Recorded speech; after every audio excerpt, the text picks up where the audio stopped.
Saya berkali-kali cerita di mana-mana cerita, fikih itu harus dievaluasi karena ini masalah furu'iyah. Saya berkali-kali cerita di mana-mana cerita. Hukum berteman orang fasik gimana? Pasti orang jawab haram karena takut ketularan orang fasik. Tapi kalau dibalik, hukumnya bina orang fasik gimana? Ya baik, umatnya Nabi bisa bina kalau berteman. Kamu bisa bina orang fasik tanpa berteman? Gak bisa. Jadi kalau dibalik, hukum berteman orang fasik gimana? Haram. Hukumnya bina orang fasik baik, bisa bina kalau berteman. Berarti berteman orang fasik ya terus nanti pada level lapangan sih gampang. Kalau yang soleh membina yang fasik dan yang fasik ketularan yang soleh, maka ternyata baik. Kalau yang soleh ketularan fasik, ya berarti ternyata buruk. Tapi kan hukum masa nunggu kenyataan, kan jadi nggak hukum. Di mana-mana hukum itu kan ada asumsi, karena ini masalah ijtihad. Nah itu yang dilakukan para ulama kita. Jadi sampean harus mengkaji fikih secara detail, karena tidak hanya kita yang khilaf. Nabi-nabi juga khilaf dalam menentukan dakwah ilallah. Wali-wali kita kayak Abdul Hasan Asyadili sama Sayyid Abdul Al-Haddad itu juga khilaf. Imam Ghazali ya khilaf.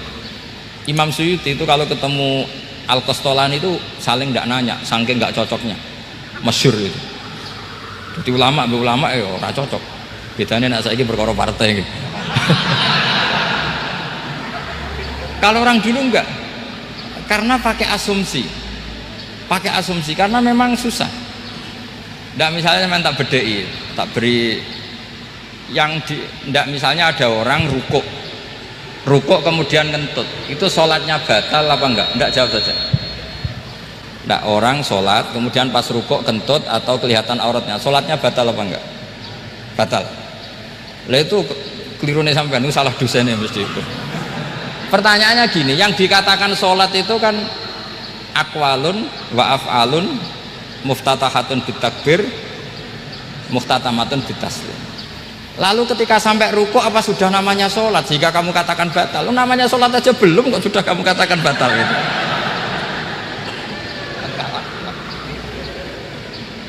Iya kan? Jadi kalau aku mau sholat pas rukuk ngetut batal atau ora? Mestinya jawaban yang benar, ya ora sholat jenenge gitu. Karena kalau dikatakan sholat definisinya harus sampai salah. Tapi kan kita nggak mungkin ngomong seperti itu, kan dianggap majnun. Padahal itu yang benar, yang punya kecerdasan. Nah makanya pertanyaannya, fikih itu ngikuti bahasa awam apa bahasa istilah?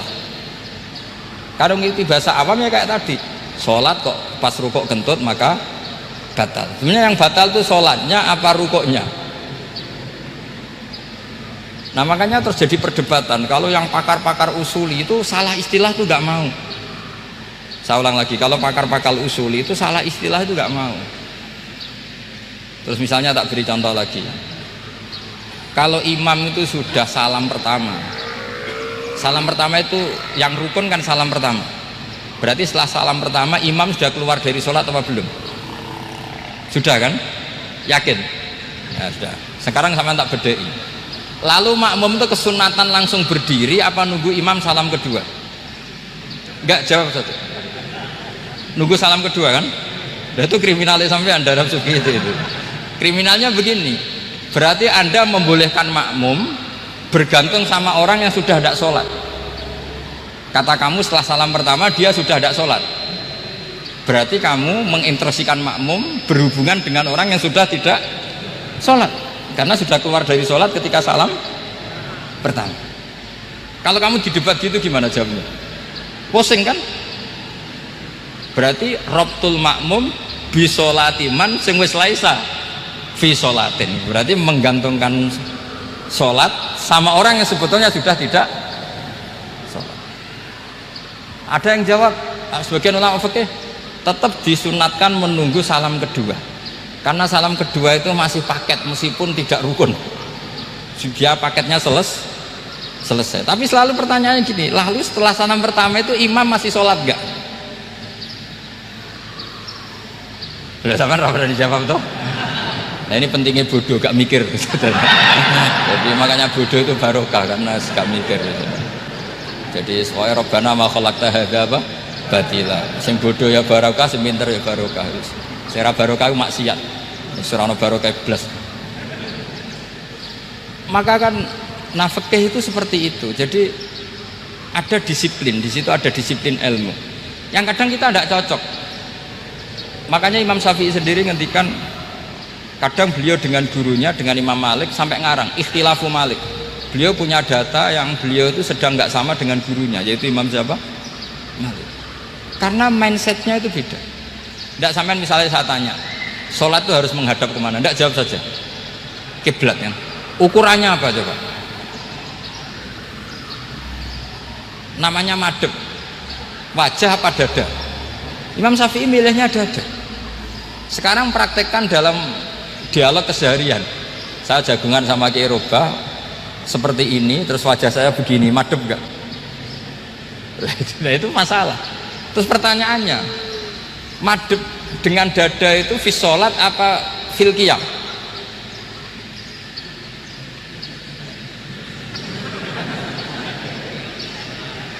Loh enggak, kalau fi sholat pas sujud dada kamu madhep mana coba? Kamu tidak pernah mikir kan? Ya madhep pakai dada itu kan kalau berdiri, kalau rukuk sama sujud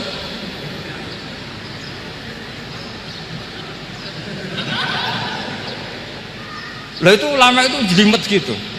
Makanya jarang yang menekuni profesi ulama itu, menekuni proposal banyak karena memang susah.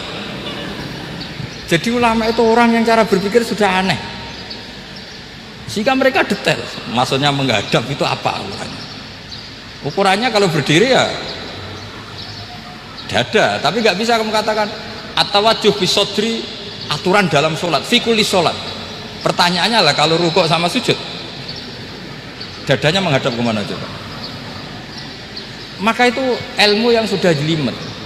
Nah ulama usul fikih, ulama yang nggak mau salah per detail hukum. Sehingga menurut Imam Rafi'i, misalnya kalau beliau ditanya sujud itu gimana ya, asal watul jabhah ya sujud. Tapi kalau menurut Imam Nawawi harus melibatkan 7 apa?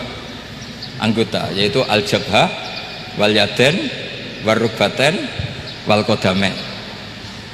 Oke, Imam Nawawi kita ikuti. Tentu keseharian kita pakai Imam Nawawi, yaitu berdasar hadis umirtu an asjuda ala sab'ati a'dumin al-jabhah, wal yaden, wal rukbaten, wal qadamain. Berarti berapa? 7. Tapi pernah saya cek di kitab karangannya Imam Syafi'i, ketika beliau ngendikan saya suka kalau orang sujud itu melibatkan 7 anggota berdasar hadis ini. Tapi kata beliau wayah tamilu, dan bisa saja sujud yang watul jabhah itu sudah cukup. Terus kata Imam Syafi'i, limadha, karena Nabi ketika sujud itu hanya ngendikan begini, sajadalaka wajhi wa sam'i wa basori. Nggak ada di hadis wayadi warubati wakodami. Ya sudah, akhirnya nah itu sudut pandang.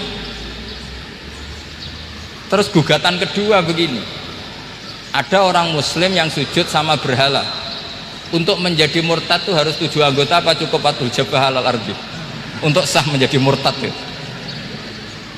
untuk sah menjadi murtad cukup watul jabhah alal ardi harus 7 anggota untuk keabsahan murtadnya itu. Tidak jawab. Makanya ini tugas dosen-dosen ini meminterkan ini, karena namanya sudah faqih. Faqih itu ahli fikih yang detail, namanya faqih. Kalau ini mutafaqih. Jadi bukan tafakuha tapi tafakuha, kayak tamarodo itu. Jadi wazannya nanti itu wal idhari ma laysa fil waqi'. Jadi ini bukan gojlok, ini memang marah saya ini. Jadi kalau sudah pakai gelar fakih harus fakih betul. Karena ilmu fikih itu sebetulnya gampang. Sampai kalau ngaji i'anah itu kelihatan fikih itu gampang karena ada logika yang terbangun. Misalnya begini, orang kalau tawaf itu disuruh agak jauh dari Ka'bah. Jangan sampai nginjak sadarwan. Karena sadarwan itu pondasi itu ikut Ka'bah. Kenapa begitu? Ya jenenge ra muteri Ka'bah, ide Ka'bah. Jadi sebenarnya sederhana logikanya. Sing jenenge muter itu di luar itu kita muter. Nah kalau nginjak pondasinya namanya gak muteri Ka'bah tapi idak Ka'bah gitu. Ya jadi sederhana sebetulnya ya masuk akal. Jadi fikih itu nggak ada yang iskal, sebetulnya masuk akal. Tapi karena kita nekuni itu tidak serius, maka terus jadi paradok. Saya beri contoh lagi, ini sebagai penghormatan saya sama Kiai Mas Bukin, karena ini sudah namanya fakih. Kalau ada ayam jago ditabrak truk, terus kejet-kejet, andai kan dibiarkan pun mesti mati, karena gerakannya sudah harokatul matbuh. Terus kamu sembelih, itu halal apa enggak? Enggak jawab, ayam jago loh.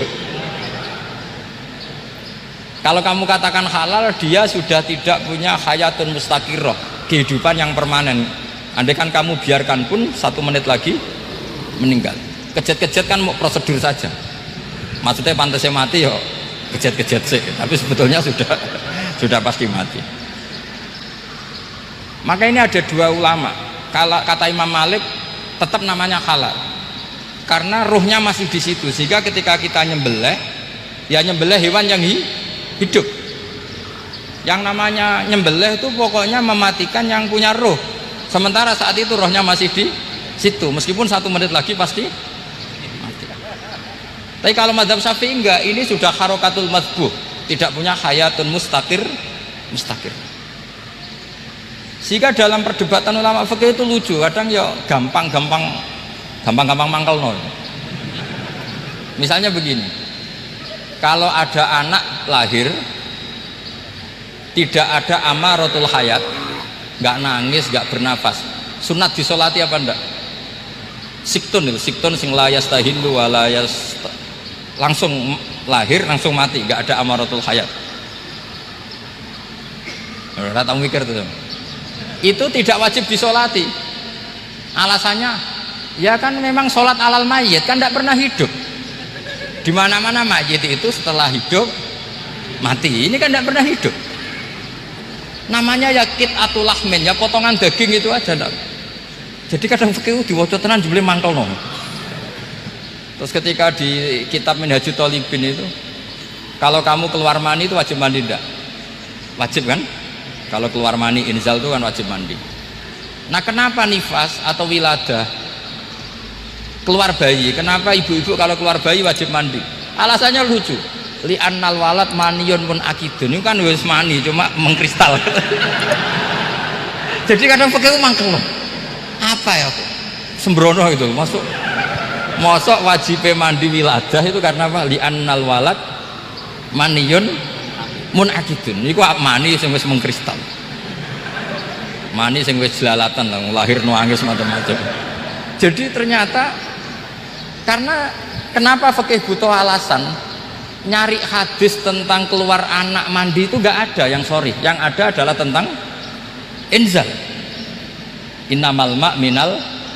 Akhirnya dicari-cari, ternyata walad itu maniyun munakidu. Lah ini problem fikih. Sampean harus siap dengan pelajaran seperti ini, meskipun sampean mungkin wong priyayi, tapi ini ilmu.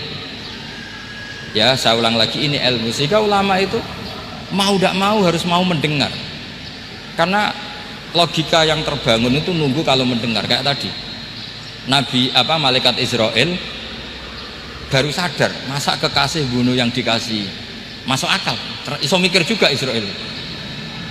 Kalau sama sampean sih nggak nerima, tetap selonang-selonang. Ini masalah Ibrahim Khalilur Rahman. Sehingga kita di alasan fikih itu harus kita dengar. Saya dulu itu, saya sampai sekarang itu sama, kalau bayi lahir masih sudah berbentuk bayi, saya sendiri berpendapat sebaiknya disolatin kalau sudah berbentuk bayi, meskipun tidak nangis, tidak ada amaratul hayat. Kan yang digugurkan itu wajibnya, bukan masalah boleh dan tidak. Itu banyaklah perdebatan ulama di bab itu. Saya beri contoh lagi perdebatan ulama. Ini contoh-contoh fikih karena ini khusus penghormatan status fakih tadi. Itu kalau ada orang mati, jenazah itu kalau sholat itu kan umumnya jenazah di depan, kita nyolati di belakang. Itu yang mengatakan begitu ya tidak punya alasan, ya taunya mulai dulu begitu, di mana-mana nyolati jenazah, jenazahnya di depan. Tapi di kitab Mahalli jelas diterangkan, kata kaul sani tidak wajib. Alasannya ya lucu, fa innal janazah laisat bi imamin. Janazah itu tidak imam, kenapa harus di depan? Kan kacau kan. Lu coba alasannya di depan apa? Dia ada imam kok. Nah barokahnya fikih itu, sehingga kita melihat di Arab Saudi sekarang itu jenazah kan di belakang, tapi kita tetap nyolati apa? Mayit. Kalau di Arab Saudi musim haji itu jenazahnya di kamar mayit, tapi kita nyolati. Itu satu-satunya takbir ya tadi, fa innal janazah laisat bimanzilatil imam. Tapi jangan praktekkan, nanti dia kepaliran sesat tuh. Saya hanya cerita ilmu, jangan dipraktekkan. Kalau dipraktekkan masih jadi aliran sesat. Mono jenazah ning mburi imame kok ngarep aliran sesat. Sebetulnya bukan sesat tuh. Uji coba fikih. Ya karena tadi fa innal janazah laisat bimanzilatil. Bukti lagi, kalau sampean sholat gaib, sholat gaib itu misalnya mayitnya di Surabaya, boleh nggak sholat gaib di sini? Terus jenazahnya di belakang kamu apa depan kamu? Nah ini kan fikih itu pokoknya gitu. Makanya standar furu'iyah itu susah, karena perdebatannya itu mirip-mirip, kayak iya, kayak tidak, kayak. Makanya dulu zaman sahabat, ada sahabat itu mencintai Rasulullah, senengannya sowan, bukti cinta sowan. Banyak juga yang sahabat bukti cinta Nabi itu tidak pernah sowan, alasannya ganggu. Kenapa kamu jarang sowan Nabi? Saya sering jamaah sama Nabi, saya tidak pernah sowan. Kenapa? Ganggu. Biar Nabi kalau di rumah sama anak istrinya, saya tidak mau ganggu. Makanya saya termasuk kiai yang gak pati seneng disowani, karena ya itu tadi, kalau mulang seneng saya, kalau disowani biasa saya. Kalau Kiai Roba itu nilai, nak pernah sepuh jadi rasuan nilai. Jadi beda, saya sering ditilii Kiai sepuh. Tapi bahasanya tentu tidak sowan, tapi nopo nilai. Kalau sowan itu banyak. Ketika Rasulullah wafat, itu separuh sahabat hampir mayoritas, ya Rasulullah kita semua ingin kita dulu yang meninggal, karena engkau begitu penting. Maka jangan meninggal dulu, kita yang meninggal. Kalau kita yang meninggal itu nggak apa-apa, tapi kalau engkau penting, jangan meninggal. Tapi ada saja sahabat, lah tidak seperti itu. Saya suka Rasulullah meninggal dulu. Alasannya masuk akal. Biar Allah menyaksikan saya kama usaddikuhu hayyan usaddikuhu maitan. Allah biar menyaksikan saya iman kepada Nabi ketika masih hidup, dan saya buktikan setelah mati pun, setelah meninggal pun, setelah wafat pun iman. Jadi ternyata baisnya itu supaya orang tahu bahwa iman kita kepada Nabi itu iman yang super, sehingga ketika beliau sugeng ya kita iman, setelah wafat juga kita iman. Kai usaddikuhu maitan kama usaddikuhu hayyan, supaya saya mentasdikkan beliau setelah meninggal sebagaimana kita mentasdikkan beliau saat masih hidup. Dan ternyata Allah ridho dengan perkataan sahabat itu. Kenapa Allah ridho? Karena menjadi pelajaran bagi orang-orang yang ditakdir gak menangi Rasulullah SAW. Tetap mereka iman. Jangan kayak setan tuh kurang ajar betul kalau iblis itu. Masyhur itu, iblis itu nangis-nangis neng Nabi Musa. Iblis itu takutnya sama Allah itu luar biasa, sampean kalah. Iblis itu setiap ketemu malaikat, karena dia ngerti alam gaib, mesti apa itu? Kama sali syaitani idz qala lil insani kfur falamma kafara qala inni bari'um minka inni akhafu wa rabbal alamin. Jadi setan iblis itu paling sering bilang inni akhafu wa rabbal alamin, karena iblis itu tahu surga, tahu neraka, tahu kekuasaannya Allah, jadi takutnya sama Allah luar biasa. Makanya setiap dia mengajarkan kekafiran, setelah orang itu kafir gimana? Inni bari'um minka inni akhafu wa rabbal alamin. Saking takutnya sama Allah, suatu saat iblis ini datangi Nabi Musa, karena tahu Nabi Musa itu kalimullah, orang yang bisa komunikasi langsung dengan Allah. Ya Musa ya kalim Allah, saya ini makhluk, saya takutnya sama Allah luar biasa, tolong rayukan Allah supaya nerima tobat saya. Karena dirayu terus, lama-lama Nabi Musa bilang oke, tak rayukan Allah sama Allah. Karena Musa kekasihnya, ya Allah iblis itu ingin tobat, tolong dikasih hak tobat. Kata Allah oke, dia bisa tobat asal mau sujud di makamnya Nabi Adam, karena kesalahannya dia gak mau sujud sama Nabi Adam. Semenang Nabi Musa karena ada cara untuk iblis menjadi tobat. Dikasih tahu sama Nabi Musa, alhamdulillah kamu diterima tobatnya. Syaratnya apa? Sujud ke kuburannya Nabi Adam. Wah, iblis ya tau aslinya terus. Asjuduhu maitan wa qad la asjuduhu hayyan. Zaman urip aku ora gelem, pomene wis mati. Oh, dasar setan itu. Zaman urip aku ora gelem, wis mati kok kon sujud. Kumat maksudnya terus ya sudah terus sampai sekarang akhirnya. Kalau sekarang sudah tidak mungkin lagi karena nggak ada Nabi Musa sudah. Jadi ijtihadnya sahabat melihat wafatnya Rasulullah itu beda-beda dan ternyata semuanya diridhoni Allah. Karena ternyata yang suka Nabi wafat dulu adalah ingin supaya umat Islam tetap mencintai beliau, iman sama beliau, tasdik sama beliau, sebagaimana tasdik zaman Sugeng. Makanya kita harus mencintai guru-guru kita. Uhibbuhu maitan kama uhibbuhu hayyan. Saya sampai sekarang itu ya merasa Mbah Mun itu tidak meninggal. Saya masih merasa kalau bapak saya tidak meninggal karena kita mencintai beliau-beliau ketika hidup dan ketika wafat itu sama. Karena beliau-beliau sama kita juga seperti itu. Rasulullah itu ketika mendekati wafat, ya bahasa halusnya intaqala ila rafiqil a'la. Itu Nabi kalau ngendikan tuh rileks sekali. Hayati khairun lakum wa wafati khairun lakum. Cung aku nak uripku ya apik. Engko nak aku wis kapundhut ya apik.